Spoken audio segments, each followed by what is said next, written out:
What's up, everybody? This your boy Puda from PudaTV.com. I'm standing with a legend right here, Atlanta legend DJ Greg Street. What's happening, man? I'm standing with a legend. I really know this guy. Yeah, hey, he used to let me perform on his shows and stuff like that when I was young. I told you I used to rap, man. Now, Greg Street. Now, Ryan Cameron. You're still rapping? No, I'm not rapping no more. We transferring the media just like you. Oh. Now, Ryan Cameron, just announced that he's leaving the V103. Now, two-part question: How does it feel? And also, what are some memories of Ryan Cameron that you would cherish forever? It feels kind of funny, but to be being honest, you know what I'm saying? It's life. You know, life goes on. People move around. We still gonna be cool. We still homeboys. And some crazy stories. Actually, me and Ryan was actually up for the same job at V103 in 1990 when he first got hired in 1991.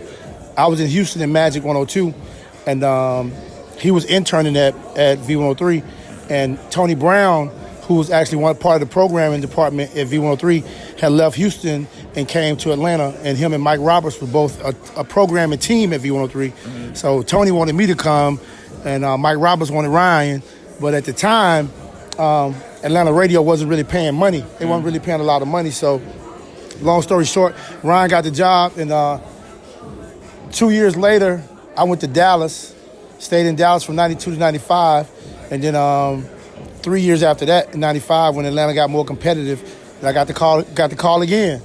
So now you've been here. Now you're a sneakerhead. You know, I'm all on your Instagram and all of that, man. A lot of sneakers. So another two-part question: what is your 5 top sneakers of all time?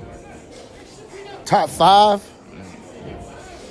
That's crazy. I got a lot of sneakers, so it's kind of hard to pick like 5. That's like almost like saying which one of your kids are the cutest. Okay, so what we'll do is, which 5 sneakers do you wear like the most and wear often?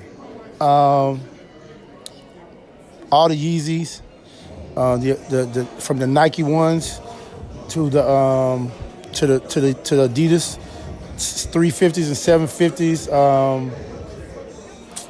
Man, I might be wearing some. You might see me wearing anything. I might be wearing some trainers, some Bo Jacksons, some Deion Sanders. I might be wearing some Converse, Chuck Taylors. I might be wearing some Jordan 4s. I might be wearing some Jordan 3s. I might be wearing my undefeated Jordan 4s. You never know. Okay. What else? New Balance, 1600s, 1500s, 996s. Soul Box. You might see me wearing Air Max 1s. So you name more than 50 sneakers. So yeah, you can keep going on. That's what you wear on your regular. It can be crazy. Like I wear sneakers every day. Yeah. So this year, what would you say will be the hottest sneaker that'll come out this year? 2018. I know this 3 is highly anticipated. That's about to drop. Is it the Tinker? That shoe, the Tinker one is with the swoosh on it. Yeah, with the swoosh on it. That shoe is terrible. It's terrible. I liked it a little bit. You ain't like it? Man, you like it because Justin Timberlake put it on. Nah. They rehearsed it for the Grammy performance. That's all part of the setup. Okay. Don't fall for the banana in the tailpipe. Okay. I love Tinker Hatfield to death. I got a chance to meet him at the Air Force One 25 party years ago. Great guy, but that shoe is terrible. Okay, so what's gonna be the hottest sneaker this year, in your opinion? For this year, I mean, I'm just waiting to see. Like, you know what I'm saying? I'm like a lot of people ask me why I don't like get with brands, do collaborations and stuff like that, because I'm like a real fan. Mm-hmm. Like, I don't really want to get into the business side of the sneakers, actually, of the real shoe business. Like, I do the Sneaker Friends events and the sneaker conventions and stuff like that, and video blogging. But as far as like actual shoes, I kind of like to just remain a fan and see what the brands are going to bring out, see how people react. You know, I have my own personal thing because I collect stuff that a lot of people don't collect. Pumas, New Balance. I bought the ponies when they re-released them, the Spud Webs. So for me, it's a little different. You know what I'm saying?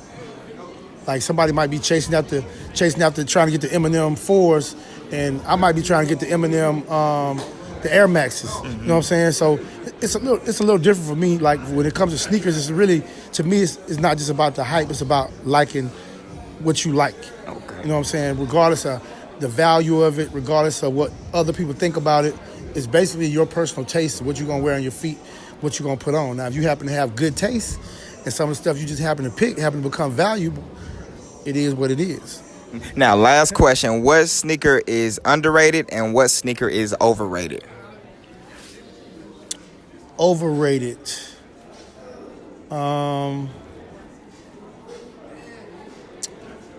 Most of the overrated shoes kind of like really play themselves out, so you really don't really get a chance to pass too much judgment on them. But you can kind of tell, like, let me think of one. Like these up-tempos they just dropped. The whole up-tempo series is still a great shoe. It still was a great collaboration. It was a great, with Chicago, Atlanta, New York. It was a great idea. Sometimes the hype can also hurt a shoe. So that's a perfect example of how the hype can hurt a shoe. Underrated, I would say, like, I think shoes like the shoes that really pioneered the way, like Dr. J's, the Dr. J Converses, the weapons. I think they're underrated. I don't think Dr. J gets the credit. Jordan gets all the credit, but Dr. J really was the man who really made the kids start coming in the stores paying money for these leather sneakers. Same thing like with the Chuck Taylor Converse. I mean, it is what it is. It's a nice shoe. A lot of Puma releases are underrated. You can kind of tell, like, when a hot shoe comes out and the value don't go up, but you still know that's a hot shoe. And then a lot of hot shoes come out, and then you think they're gonna be hot, and then the value don't really be what the resellers think they were gonna be. So that's one way of gauging it, but the real way to gauge is really just off the people that wear the shoes, how they feel about the shoes personally. You know what I'm saying? Because you might think something is underrated, and somebody else might rock and be like, hey, that's kind of dope. You know what I'm saying? So it's really about personal preference, because sometimes it's good to wear the underdog, the shoe that everybody think is underrated or you know what I'm saying, nobody's thinking about, and then you come out and rock it, because everybody wants the hype. Everybody want the Yeezys, everybody want the Jordans. But when you show up in your let me think of a good one. New Balance 750s? Yeah, you show up in your New Balance 750s, or you show up in your what was the McEnroe shoe? The tennis shoe. I don't know that one. Man, I'm tripping. My mind went blank. But it's gonna come to me after you turn the camera off. All right, Greg Street, man, Atlanta legend, man, Puda TV.